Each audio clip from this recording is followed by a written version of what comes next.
Hi hello नमस्कार, मी दीपाली सबका स्वागत करते मी माझ्या एका नवीन ब्लॉगमध्ये। कशा आहात तुम्ही सर्व नक्की सांगा कमेंटमध्ये। चला तर नवीन दिवसाची नवीन सुरुवात बघूया। आजचं रुटीन काय काय आहे।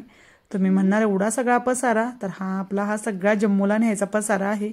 फायनली आम्ही जम्मू काश्मीरला निघालो आणि आमची पॅकिंग सुरू झाली।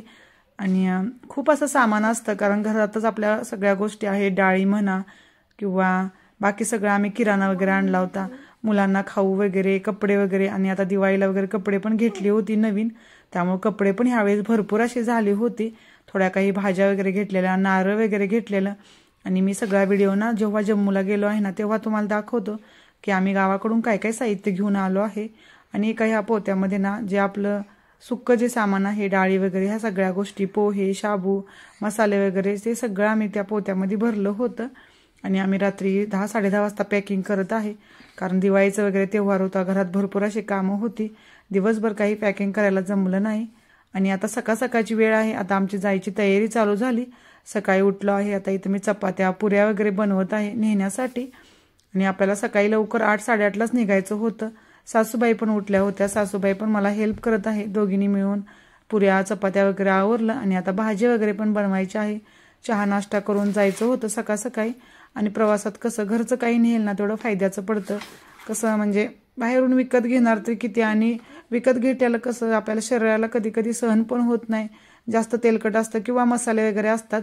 तर चला म्हटलं थोडंफार तर घेऊन जाऊया। आणि आमचा प्रवास पण 2-3 दिवसाचा आहे, तर 2-3 दिवस बाहेरलं खाल्लं तर जास्तच त्रास होईल आपल्याला, त्यामुळे जेवढं जमेल तेवढं मी घरातूनच घेऊन जातो। जम्मूतून येताना पण मी तसेच करते, आणि आता गावातून निघालो आहे ना तेव्हा पण मी घरातूनच घेऊन जात आहे। चला तर मग करूया आजच्या वेळेला सुरुवात। आणि आजचा प्रवास आपला जम्मू काश्मीरचा सुरू झाला आहे।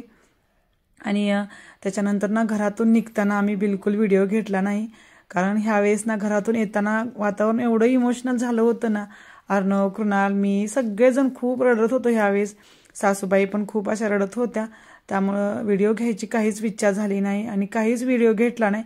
डायरेक्ट आता इथं आम्ही कराड स्टेशनला पोहोचलो आहे। कराड स्टेशन तो आमचं पुण्यापर्यंतचं तिकीट होतं, आणि पुण्यातून नंतर आपल्याला झेलम सीट होती, आपल्याला जम्मू काश्मीरला जायचं होतं।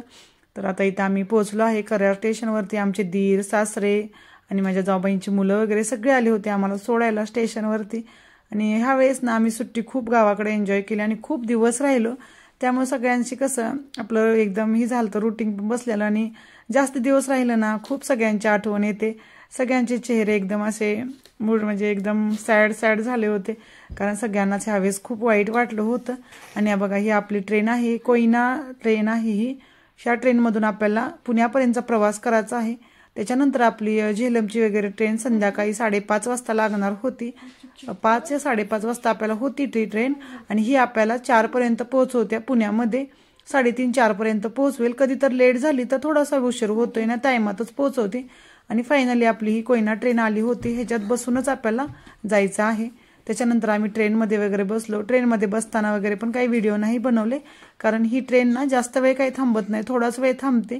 आणि आता इथं आम्ही ट्रेनमध्ये बसलो, आणि ट्रेनमध्ये बसायला वगैरे सीट होत्या, आम्ही अगोदरच बुकिंग केलं होतं। आणि आपला 3-4 तासाचा प्रवास होता, तर ह्या सीट वगैरे आम्हाला कम्फर्टेबल वाटल्या, प्रवास पण खूप छान झाला। आणि आता गाडीमध्ये बसल्यानंतर मी सासूबाईंना फोन केला होता की आम्ही गाडीमध्ये वगैरे बसलो, आणि आता आमचा प्रवास सुरू झाला आहे। आणि गावाकडून निघताना ना प्रत्येक वेळेसच खूप वाईट वाटतं, कारण गावाकडे कसं जास्त टेन्शन राहत नाही, सगळ्या गोष्टी रिलॅक्स असं असतं, आणि मुलं पण खूप एन्जॉय करतात, तर सर्वांनाच गावाकडं खूप आवडतं। आणि आता इथं थोडा वेळ चला म्हटलं व्हिडिओ वगैरे बनवते मी। आणि बघा किती सॅड वाटत आहे, पण काही नाही, जावं तर लागतं, कारण फौजींची ड्युटी आहे, अर्णवचे स्कूल आहेत, आणि किती दिवस जर राहिलं तर ना गेलंच पाहिजे। कारण आता आम्ही आलो तर अर्णवचं स्कूल वगैरे सुरू झालं होतं, त्याचं नुकसान होत आहे। आणि मुलांचं कसं जसं मुलं मोठ्या क्लासमध्ये जातील ना तसं त्यांचा अभ्यास पण वाढत आहे, त्यामुळे थोडं आपण त्यांचं स्कूल वगैरे मिस केलं ना खूप त्रास होतो, परत त्यांना समजत नाही, त्यामुळे जास्त दिवस राहून चालणार नाही। चला म्हटलं आपण जम्मूला जाऊया आता। आणि बाहेर पण एकदम छान असं वातावरण होतं, आणि आमचा 3-4 तासाचा प्रवास झाला। आणि आता इथं आम्ही पुण्यामध्ये पोहोचलो, आणि गाडी आपली टायमात पोहोचली होती, त्यामुळे आम्ही लवकरच पोहोचलो। आणि चहा घेतला, थोडं कसं प्रवास पण झालता, थकल्यासारखं झालतं, चला म्हटलं थोडासा चहा वगैरे घेऊया। आणि आता इथं आमची ट्रेन थोड्या वेळात येईल, सगळे आता इथं बसले होते, ट्रेनची वाट बघत आहेत, आपली ट्रेन कधी येणार। ट्रेन आल्यानंतर सगळं सामान वगैरे आम्हाला चढवायचं होतं, तर अशा प्रकारे आमचा प्रवास सुरू झाला आहे। चला तर करा ब्लॉग कंटिन्यू आणि बघूया आमचा प्रवास कसा आहे आणि आमची गाडी वगैरे कधी येते। थोडा वेळ वाट बघावी लागेल, आपली गाडी येणारच आहे थोड्या वेळात। त्याच्यानंतर आपण सामान वगैरे ठेवूया आणि आपण जम्मू काश्मीरला जायचा प्रवास सुरू करूया।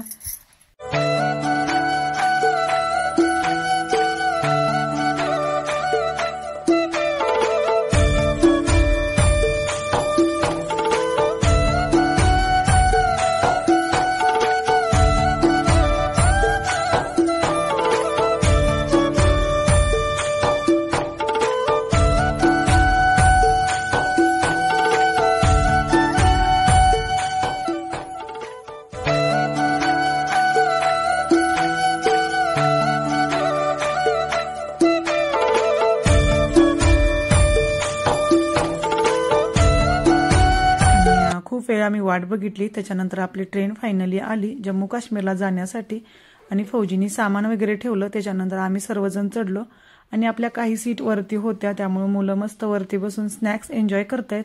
आज दिवसभर मुलांनी पोटभर जेवण केलं नव्हतं, कारण ट्रेनमध्ये कसं असतं व्यवस्थित जेवायला पण नको, म्हणजे सगळ्या गोष्टी मिळत नाहीत। आम्ही फक्त चपाती भाजी आणली होती, मुलांना भात वगैरे खायची सवय आहे। काही त्यांना स्नॅक्स वगैरे देऊन मुलांना आम्ही असंच 2-3 दिवस काढतोय आणि फायनली आपली ट्रेन हलली आणि आमचा जम्मू काश्मीरचा प्रवास सुरू झाला। आणि खूप वाईट वाटतं जेव्हा पुण्यातून गाडी हलती ना, तेव्हा मनामध्ये खूप म्हणजे हलचल चालू असते की माहित नाही आता परत आपण महाराष्ट्रामध्ये कधी येतोय आणि ही सगळं आपलं महाराष्ट्र वगैरे खूप वाईट वाटतं।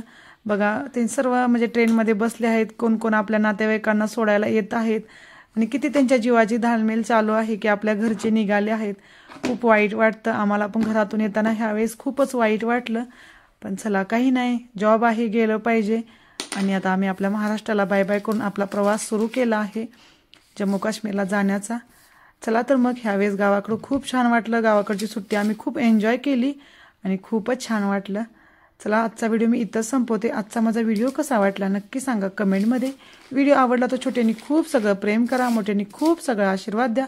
भेटूया अशाच उद्याच्या नवीन ब्लॉगमध्ये। ओके बाय, जय महाराष्ट्र।